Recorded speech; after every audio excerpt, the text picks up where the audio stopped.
Bezrat Hashem. Parashat Emor. Dans la parasha cette semaine, Vayomer Adonai Moshe, Emor el Kohanim bnei Aaron v'amart alehem. Dis Hashem à Moshe, dis aux Kohanim et dis-leur. Même en français, ça ne se dit pas. En hébreu, ça ne se dit pas. En français, ça ne se dit pas. En anglais, ça ne se dit pas. Et aucun langage, ça se dit. Alors, c'est une redondance, c'est une répétition. Rachid, tout de suite, il veut savoir pourquoi cette redondance. Pourquoi Emor el Kohanim, dis aux Kohanim v'amart alehem. Donc, si la Torah le répète des fois, il y a un message ici. Dit Rachid, c'est quoi le message? Emor ve'amarta. Le azir gedolim ala ketanim. La Torah veut que tu parles aux Kohanim adultes, 13 ans et plus, qu'il faut attention aux Kohanim mineurs, 13 ans, moins que 13 ans. Qui veut dire quoi? Il y a des lois, les Kohanim, ils ont des lois tellement strictes, alors leur loi commence d'âge 0. Et je m'explique.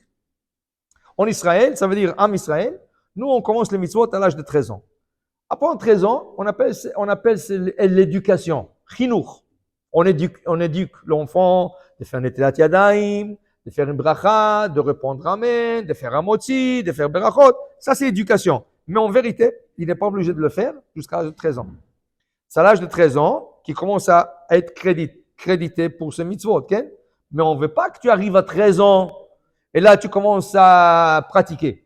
Toujours, il faut pratiquer avant. C'est comme un peu il y a des bar mitzvot. Alors, tu vois, le gars, le bar mitzvah, il n'a pas pratiqué. Il a pratiqué un peu la paracha, les rishon de la paracha, et la bracha, Baruch Ata. Au lieu de dire Baruch Ata Amona, il dit Baruch Ata Hashem. Toujours, il dit Hashem. Okay? Et le pauvre, il met la main comme ça, et tout le monde lui fait des tours autour du doigt, du bras, au lieu qu'il lui fait, prends ton fils, 6 mois avant la bar mitzvah, commence à lui mettre les téphilim.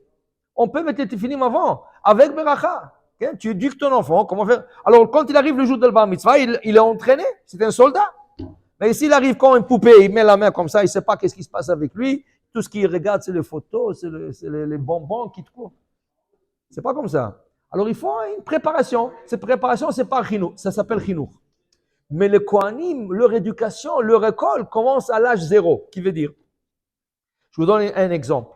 Un Kohen, dans la paracha, ça va être écrit, un Kohen, il a des lois très strictes. Par exemple, un Kohen ne peut pas marier une femme divorcée. Est-ce qu'il a une femme divorcée? La pauvre, son mari était un rachat, un mécréant. Il lui a fait la vie noire. Alors, à cause de ça, un Kohen ne peut pas la marier? Non. Toi, tu es un Kohen. Tu as un statut plus haut. Tu ne peux pas. Okay? Un Kohen ne peut pas rentrer au cimetière. Qu'est-ce qu'il y a? Son ami, il vient de perdre son père, sa mère. Il va aller... Non, tu vas à la maison de deuil, tu lui adresses des condoléances, mais pas au cimetière. Tu ne rentres pas, tu ne t'en purifies pas. Okay? Alors, après, il te dit ça, toutes sortes de lois qui appliquent au Kohanim. Et là, une des lois les plus difficiles, c'est quoi? Le plus difficile, mais c'est une loi pour Kohanim. Les azir gedolim à la ketanim. Le grand doit faire attention aux petits. Veut dire, une femme Kohen, elle est mariée à un Kohen, elle est enceinte. Mais non, à l'époque, il n'y avait pas d'ultrason, il n'y avait pas de manière de vérifier que c'était un garçon ou une fille. Okay? Alors la femme, elle va à l'hôpital. Elle accouche. Mais Tova, elle accouche un garçon. Mais non. Le Kohen lui-même, okay, n'a pas le droit d'aller dans un hôpital. Son Sicha Veshalom, il est malade. Il a besoin d'être soigné. Okay? Mais s'il veut prendre une prise de sang, s'il veut aller visiter un ami qui est malade, il ne peut pas. Pourquoi? Dans un hôpital, des fois, il y a des morts, des gens qui meurent. S'il y a des gens qui meurent, sous le même toit où il se trouve la personne, tout devient impur, incluant la personne. Alors le Kohen, qui n'a pas le droit de rentrer au cimetière, n'a pas le droit de rentrer dans un hôpital, parce qu'il va devenir impur. Okay? Alors la femme, qui est enceinte avec un bébé, bon, tant qu'il est dans le stomac, il n'y a pas de problème. La femme elle-même, Kohen, la femme Kohen, qui est mariée au Kohen, elle n'a aucun problème d'aller au cimetière. Elle peut aller au cimetière, elle peut aller à l'hôpital, visiter une amie, il n'y a pas de problème. Le problème, c'est le bébé. Qu'est-ce que tu as, un garçon ou une fille? Si tu as une fille, il n'y a pas de problème. Mais si tu as un garçon, dès qu'il naît, il n'est pas rentré dans un hôpital. Il n'est pas rentré. Mais attends, il n'est pas bar mitzvah. Les azir gedolim à la ketanim. On avertit le grand sur le petit. Alors maintenant, si elle ne sait pas qu'est-ce qu'elle a, elle va dans un hôpital. Okay? Et l'hôpital doit être un hôpital que la majorité sont juifs. Okay? Dans ce cas, si elle ne sait pas qu'est-ce qu'elle a, elle va à l'hôpital. Elle accouche. Ah, c'est un garçon, Bishat Tova Muslachat. Il a fait, qu'on la cavote. Mais qu'est-ce que je voulais dire? Ah non, tu as un garçon, tu as un coin, il n'a pas le droit de rester ici. Dors, non, c'est dangereux. Alors il reste. Mais s'il est parti à l'autre sens, au 3e mois, au 6e mois, et on dit, madame, tu sais que tu as un garçon, Mazal Tov, tu as un garçon. Ouais, maintenant, si l'hôpital où elle est habituée d'aller accoucher, c'est un hôpital que la majorité sont juifs, elle n'a pas le droit de rentrer. Parce qu'elle sait qu'elle va accoucher un garçon dans un hôpital où le petit devient impur. Il devient impur tout de suite. Les Azir Gedolim, le grand, doit faire attention au petit. Quel petit? De la naissance. De la naissance. Okay? Mais la sage-femme, elle peut le faire à la maison? Oui, elle peut le faire à la maison s'ils veulent. Okay? Femme Cohen mariée. Elle n'est pas Cohen. Elle est Israël. Mais elle a marié un Cohen. Ah, Chazako, tu te maries avec une Cohenette. Okay? Mais toi, tu n'es pas Cohen. C'est bon. C'est le contraire. Quand lui, le père est Cohen et la mère n'est pas Cohen, elle reçoit le statut de Cohen pour le bébé, pas pour elle. Elle, si le mari est Cohen, elle peut manger le pain sacré du Cohen qui s'appelait la Trouma, qu'il y avait à l'époque. Hein? Elle reçoit tous les bénéfices des Kohanim. Mais son petit, dès qu'il sort de son ventre, les Kohen n'ont pas le droit d'être docteur. Il peut aller chez le docteur, il n'y a pas de mort. Non, ils n'ont pas le droit d'être docteur. Exactement, un Cohen n'a pas le droit d'être un docteur. Ah, tu vas des Cohen docteur? Oui, s'il aurait posé la question, oui, parce que s'il est docteur, il va à l'hôpital, il y a des gens morts. Alors, il n'a pas le droit. Okay? S'il y a des Kohanim qui sont ils font comment on appelle ça, des chirurgies, okay? Il n'a pas le droit. Il n'a pas le droit. Mais maintenant, ce Cohen-là, quand il était jeune, il n'a pas demandé la question. Il est parti, il a étudié la médecine dans une école de médecine. Après, il est devenu docteur. Et après, un jour, il suit un cours de Torah, on lui dit, hey, tu es Cohen, tu n'as pas le droit d'être un docteur. Ah, trop tard. Il était déjà... Tu comprends? Qu'est-ce que tu vas faire? Mais si tu aurais demandé la question, on t'aurait expliqué qu'un Cohen n'a pas le droit d'être un docteur, a priori. Bien? Il a fait. Alors ici, dans la Torah nous donne une règle que le Kohanim doit faire attention à leurs enfants. Comme un père doit faire attention à son fils, même s'il n'a pas bar mitzvah. Exemple, Shabbat. Aujourd'hui, on a parlé de ça un peu dans un des cours. Shabbat, tu as oublié la lumière dans le frigidaire. Tu as oublié la lumière dans le frigidaire. Okay? Maintenant, il y a le vin là-bas, il y a tous les salades, il y a tout le manger de Shabbat dans le frigidaire. Toi, avec la course de Shabbat, tu as couru, voilà le frigidaire, je ne vais pas l'ouvrir. Qu'est-ce qu'on fait? Alors on te dit, regarde, si tu ouvres le frigidaire, il y a la lumière qui va s'ouvrir. Si c'est une ampoule normale, l'interdiction d'ouvrir le frigidaire est une interdiction thoraïque. Si l'ampoule est de LED, c'est interdiction selon la majorité des décisionnaires rabbiniques. Est-ce que je peux dire à un garçon, 5 ans, 6 ans, je dis, Yankele, va chercher le jus de raisin. Maintenant, je ne lui dis pas que la lumière va s'ouvrir. Je sais que la lumière va s'ouvrir quand il va ouvrir. Je dis, va chercher le jus de raisin. Ah, mais dis-moi, il va ouvrir Oui, mais c'est une interdiction rabbinique, il n'est pas bar mitzvah. Tu ne peux pas faire ça. Toi, tu sais que c'est interdit. Comment tu es en train de faire ton fils faire quelque chose d'interdit? Tu vois, ton fils, il veut jouer avec l'interrupteur. Il veut fermer la lumière, ouvrir la lumière. Tu dis, hé, Shabbat, faut que tu lui cries. Ken? Pourquoi? Il n'est pas bar mitzvah. Mais moi, j'ai l'obligation qu'il lui fasse pas des péchés. Ken? Tu vois, ton fils, il veut manger quelque chose de non kosher. Mais il n'a pas de bar mitzvah. Tu dis, il n'a pas encore bar mitzvah. Oui, mais comme père, tu as l'obligation de l'avertir. Les Azir Gedolim à la Ketanim. Okay? Mais le petit du Kohen, ça du ventre. Dès qu'il sort, il a déjà les obligations. Okay? Alors, pour ça que Rachid dit, c'est ça que le passouk veut dire. Il n'y a pas un mot dans la Torah de plus. Chaque mot, elle nous enseigne quelque chose. Alors, si la Torah dit, et mort et la Kohanim, dis aux Kohanim, quel Kohanim? Adulte, 13 ans et plus. Tu leur diras, à qui? Tu leur diras à dire à leurs enfants. Tu leur dire à leurs enfants, les Azir Gedolim à la Ketanim. Alors voilà, ici, la Torah nous enseigne une règle que combien il faut faire attention à l'éducation des enfants. Il y avait une fois un père, okay? Il a vu son fils manger un sandwich sans faire netilat yadayim. Alors il est parti, il a cherché la règle. C'est au Maroc qui te donnait la falaka. Okay? Alors il a cherché la règle. Alors il a dit au petit, fais comme ça, je vais te donner. Alors il attrape la main du petit, comme ça. Il veut lui donner un coup. Le petit, il a retiré la main. Le père, il s'est frappé lui-même. Il dit, aïe, aïe, aïe, aïe, ça me fait mal. Et la mère, elle a vu ça. Elle dit, bien pour toi. Il dit, qu'est-ce que tu dis? Moi, je veux l'éduquer, tu dis comme ça. Non, il dit, si Ménachama, tu te donnais un coup, toi aussi, des fois, je te vois manger le pain sans neti là. Pourquoi tu veux les frapper à lui? Frappe-toi à toi, d'abord. Okay? Alors, Ménachama, on t'a donné le coup à toi avant de l'éduquer à lui. Éduque-toi même. Okay? Des fois, on dit aux enfants, fais, fais, fais. Mais est-ce que toi, tu fais? Tu ne veux pas dire à quelqu'un, hein, fais ce que je dis, pas ce que je fais.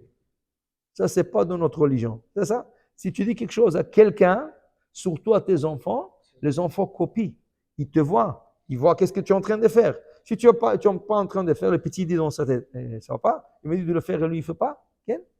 Ça, c'est l'éducation. De l'âge 0. Ça veut dire, dès qu'ils sont petits, tu dois faire attention comment tu éduques tes enfants. Maintenant, pour le Kohanim, c'est plus strict. Imagine-toi, un Kohen, son fils est à l'école, et malheureusement, un des enfants dans la classe, il a perdu son père. Alors toute la classe, ils ont dit, non, on va aller pèleriner, ça veut dire on va aller à l'enterrement. Le père, il dit à son fils, non, non, mon fils, tu ne veux pas aller. Comment, papa? Toute la classe, tu ne veux pas aller. Il dit, comment, papa? Tu es Cohen. Tu es Cohen. Alors, le petit ne comprend pas. Mais c'est ça qu'il faut comprendre. Plus que tu es à haut niveau, plus que tu as des restrictions. Ok? Alors, on a Israël. Après l'Israël, on a le Lévi. Après le Lévi, tu as le Cohen. Et après le Cohen, tu as le Cohen Gadol. Ici, dans la paracha, la Torah interdit à un Cohen de rentrer au cimetière. Mais la Torah le permet de rentrer au cimetière le jour de l'enterrement seulement pour 7 proches. 7 proches de sa famille. Sa femme, si Rav décède, son frère, son père, sa mère, son frère, sa sœur, okay? Son fils et sa fille, les 7 proches. Okay? Maintenant, ça c'est le Cohen régulier. Le jour de l'enterrement, il rentre, mais après, il ne rentre plus. À moins qu'il rentre dans les allées et il se distance des tombes au moins 6 pieds, 2 mètres de chaque tombe. Maintenant, ça c'est pour le Cohen régulier. Mais qu'est-ce qu'on a dit qu'il y a au-delà du Cohen? Cohen Gadol. Le Cohen Gadol, dans la paracha cette semaine, te dit, d'abord, il ne peut pas marier une femme divorcée, même pas une veuve. Okay? Et en plus de ça, la femme qui doit marier, elle doit être vierge. Lui, il a 50 ans, il doit marier une fille vierge. Quel âge elle doit avoir le fils? 12 ans, 13 ans, 14 ans, 15 ans, 16 ans. Okay? Et en plus de ça, la Torah le dit qu'il ne peut pas aller même pas à l'enterrement de ses propres parents, ni son père, ni sa mère. Il doit rester au temple faire le service. Waouh! Le jour de l'enterrement de ses parents, il ne peut pas aller. Même pas le jour de l'enterrement. Pourquoi? N'oublie pas, tu es l'homme le plus proche de Dieu. Toi, le jour de Kippour, tu vas rentrer dans un endroit que personne en monde ne peut rentrer, même pas tes frères Cohen. Tu vas rentrer dans le Saint de Saint, Kodesh HaKodashim. Okay? Dans ce cas, tes restrictions sont plus grandes. Okay? C'est pour ça que quand un Cohen régulier va faire, un Israël va faire une faute, quand un Lévi va faire une faute, quand un Cohen va faire une faute, ils vont payer. Ça veut dire qu'ils vont emmener un sacrifice. Mais quand un Cohen Gadol fait une faute, c'est plus grave aux yeux de Dieu. Parce que c'est l'homme le plus proche de l'Hachem. Okay?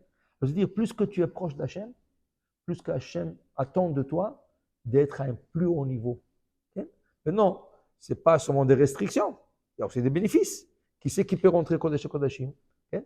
Qui c'est qui mange les sacrifices? Le Kohanim. Okay? Israël ne peut pas manger les sacrifices. Il y a des sacrifices qu'Israël peut manger. Alors ça veut dire que ce n'est pas une restriction. Il y a aussi des bénéfices que la Torah, des privilèges que la Torah leur donne. Il faut comprendre, tu dois être toujours à niveau. Plus au niveau que tu es, pour Am Israël, Comment tu deviens Kohen Gadol? Kohen Gadol, ça c'est, tu es choisi par un Beddin, il y a un tribunal qui choisit selon tes caractéristiques, selon ton niveau, selon ta lignée, ton père qui était ton père. Si ton père est Kohen Gadol, automatiquement tu deviens Kohen Gadol après lui. Okay? Il y a des critères, Et pour te dire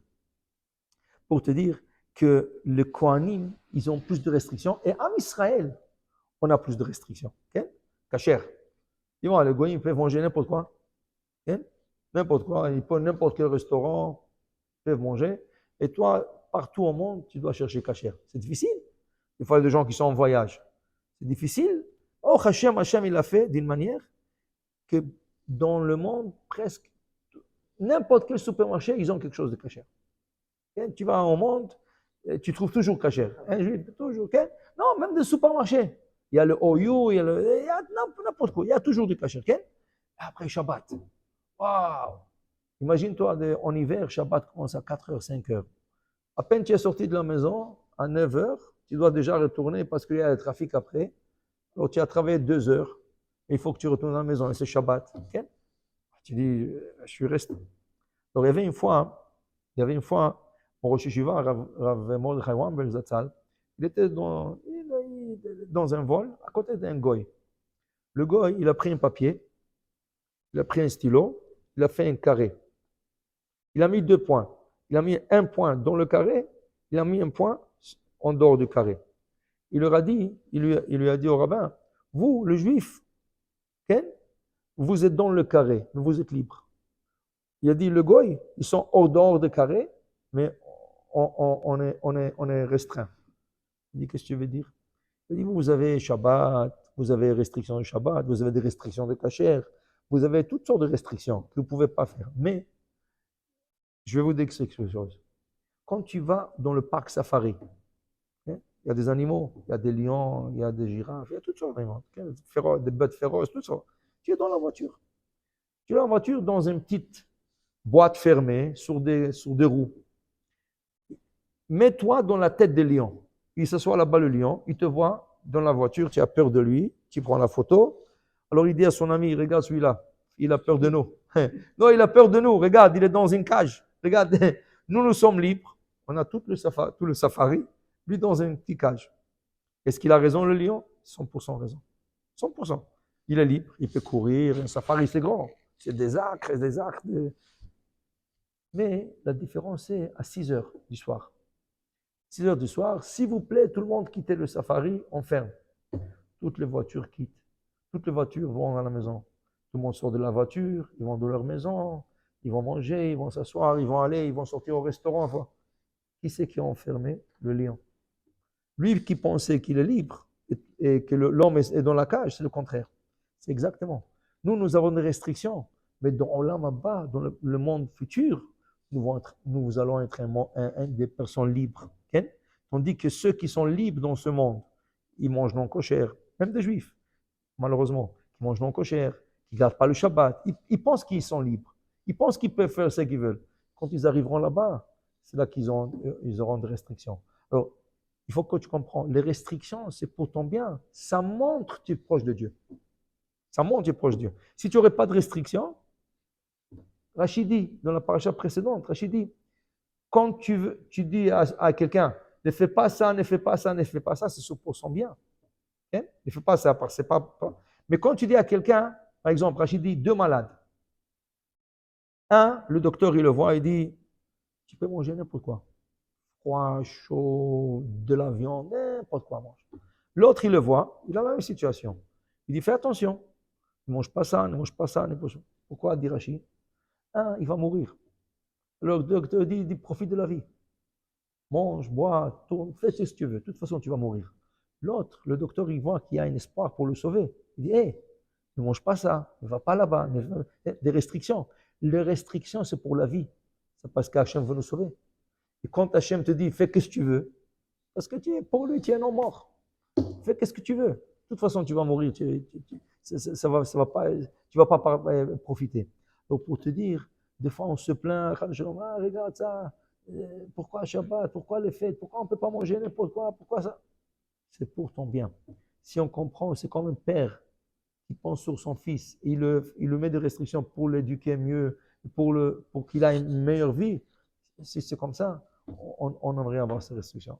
Donc, pour dire, voilà, la paracha cette semaine ouvre sur les lois de Kohanim qui sont de plus haut niveau. Elle suit avec le Kohen Gadol qui est plus haut niveau et aussi avec l'armée Israël qui sont plus haut niveau que le reste du monde. Okay? Mais pour dire, c'est toujours pour leur bien. Or Adonai Le'olam, Amen. Amen.